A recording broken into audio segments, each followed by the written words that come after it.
இந்த சேனலை தொடர்ந்து நடத்த உதவி செய்ய நினைப்பவர்கள் உதவி செய்யலாம். வணக்கம்.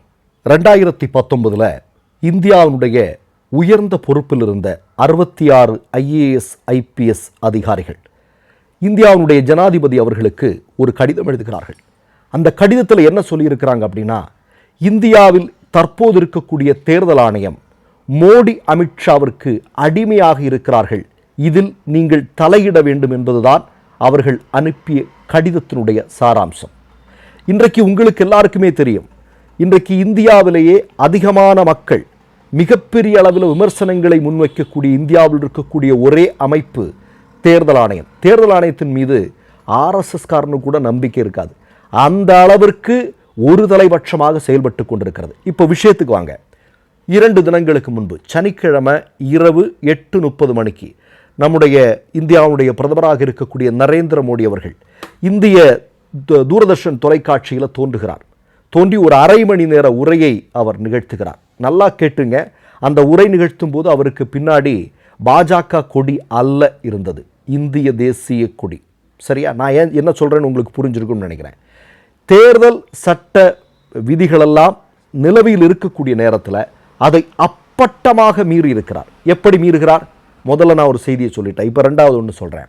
அதாவது பார்லிமெண்ட்டில் 5 மாநில சட்டமன்ற தேர்தல் நடந்து கொண்டிருக்கக்கூடிய இந்த நேரத்தில் அவசரமாக பெண்களுக்கு இடஒதுக்கீட்டை கொண்டு வருவதற்கான அந்த மசோதாவை தாக்கல் செய்தது என்பது தேர்தல் விதிகள் அமல்படுத்தப்பட்ட பிறகு இப்படி ஒரு விஷயத்தை பார்லிமெண்ட்டில் கொண்டு வந்ததே மிகப்பெரிய தவறு. அப்படிப்பட்ட விஷயங்களை கொண்டு வரக்கூடாது. அதை மோடி மீறி இருக்கிறார், அமித்ஷா மீறி இருக்கிறார். அதற்காக இவர்களின் மீது வழக்கு பதிவு செய்ய வேண்டும். ஆனால் செய்யலை. சரி, இப்போ கொண்டு வந்துட்டாரு. கொண்டு வந்ததுக்கப்புறம் ஒரு நாடகத்தை அரங்கேற்றுகிறார்கள். நமக்கு கண்டிப்பாக தெரியும் இது நடக்க போகிறதில்லை அப்படின்னு.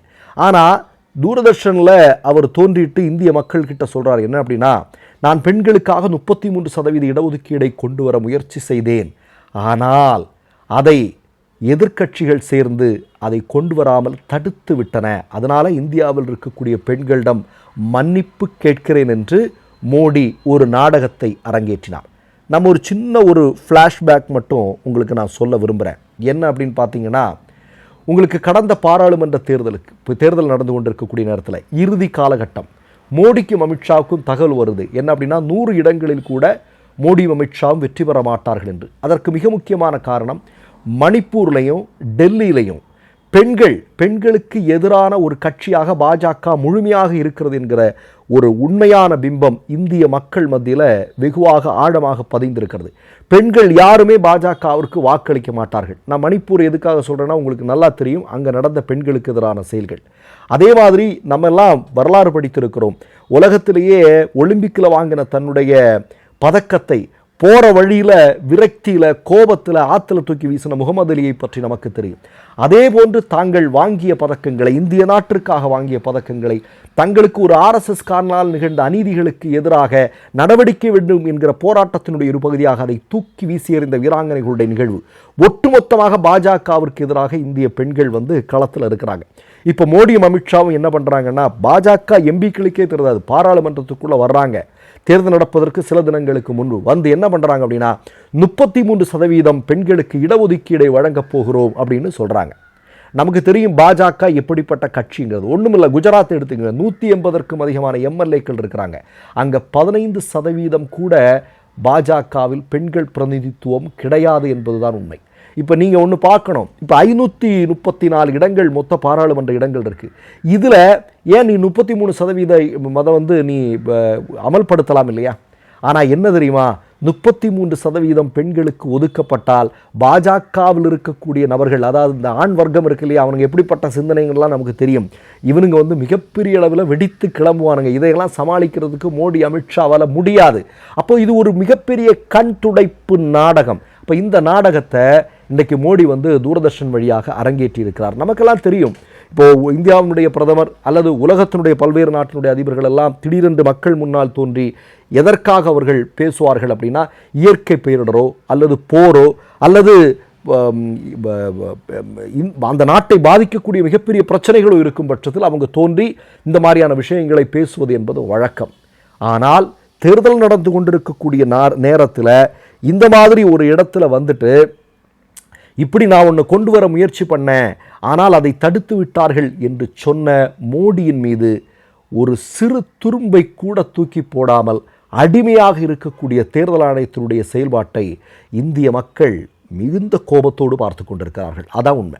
இப்போ நீங்கள் உங்களுக்கெல்லாம் நல்லா தெரியும், இந்த பில், அதாவது இந்த மசோதா கொண்டு வரப்பட்டதற்கு பின்னால் இருக்கக்கூடிய காரணத்தை வட இந்திய ஊடகங்களே தெளிவாக சொல்லி கொண்டிருந்தார்கள். இது என்ன அப்படின்னா, பிஜேபியினுடைய ப்ரெசர்வேஷன் பில், அதாவது தொடர்ந்து ஆட்சி அதிகாரத்தில் இருப்பதற்காக பாராளுமன்ற இடங்களை கூட்டுவது, அதன் மூலமாக வட இந்தியாவில் தங்களுக்கு ஓரளவுக்கு செல்வாக்கு இருக்கக்கூடிய பகுதிகளின் மூலமாக தொடர்ந்து ஆட்சி அதிகாரத்தில் இருப்பதற்கான ஒரு திட்டம் தான் இது.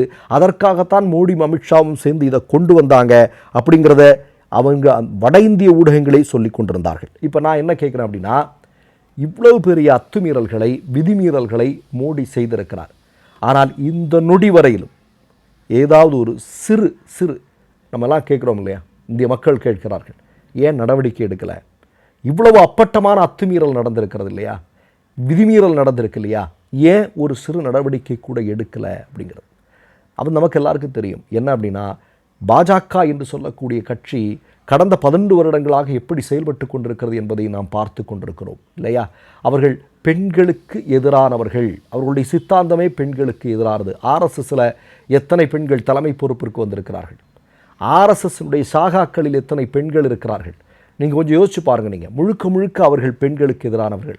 அப்படிப்பட்டவர்கள் இப்படி ஒரு திட்டத்தை கொண்டு வருகிறார்கள் என்றால் முழுக்க வாக்கு வங்கி அரசியலை மையமாக வைத்துத்தான் என்பதை இன்றைக்கு வட இந்திய ஊடகங்களே எழுதி கொண்டிருக்கிறார்கள் என்பதை நாம் பார்க்க வேண்டியிருக்கிறது.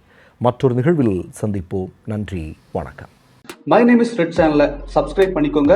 அதுக்கப்புறமா பக்கத்தில் இருக்கிற ஜாயின் பட்டனை கிளிக் பண்ணீங்கன்னா ஒரு நியூ பேஜ் ஒன்று ஓப்பன் ஆகும். அதுலயும் ஜாயின் பட்டனே கிளிக் பண்ணிக்கோங்க. அதுல பாத்தீங்கன்னா credit R debit card options இருக்கு. இதுல உங்களுக்கு விசா, மாஸ்டர் கார்டு, ரிப்பே அப்படின்னு 3 ஆப்ஷன்ஸ் கொடுத்துருக்காங்க. அதுல நீங்க எந்த கார்டு சூஸ் பண்றீங்களோ அந்த கார்டோட நம்பர் என்டர் பண்ணிக்கோங்க. அப்புறமா கார்டோட வேலிடிட்டி மந்த் அண்ட் இயரை டைப் பண்ணிக்கோங்க. அடுத்தபடியா உங்க கார்டோட பின்னால சிவிசி கோடுன்னு சொல்லிட்டு 3 நம்பர்ஸ் கொடுத்துருப்பாங்க. அந்த நம்பர் இதுல என்டர் பண்ணிக்கோங்க. அப்புறமா அட்ரஸ் அண்ட் இன்ஃபர்மேஷன் என்டர் பண்ணிட்டு பைங்கிற பட்டனை கிளிக் பண்ணிக்கோங்க.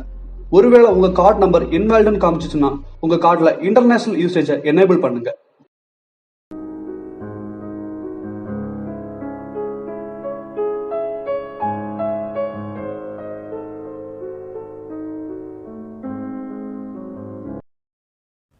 மூன்று யூடியூப் சேனல்கள் வியாபாரத்திற்கு இருக்கிறது. தேவைப்படுபவர்கள் இந்த எண்ணுக்கு தொடர்பு கொள்ளுங்கள்.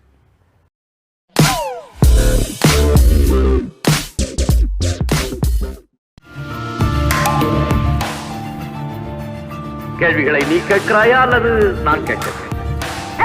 நீ கேட்காத, நானே கேட்கிறேன். எனக்கு கேட்கலாம் தெரியும்.